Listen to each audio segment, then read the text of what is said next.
ఆకాశం ఎందుకో పచ్చబడ్డది, ఆ నడుమ బొట్టేమో ఎర్రబడ్డది.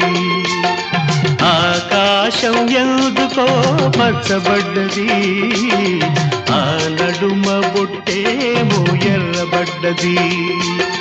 వీచే గాలుల తాకిడి, సాగే గువ్వల అలజడి, రమ్మని పిలిచే పైబడి.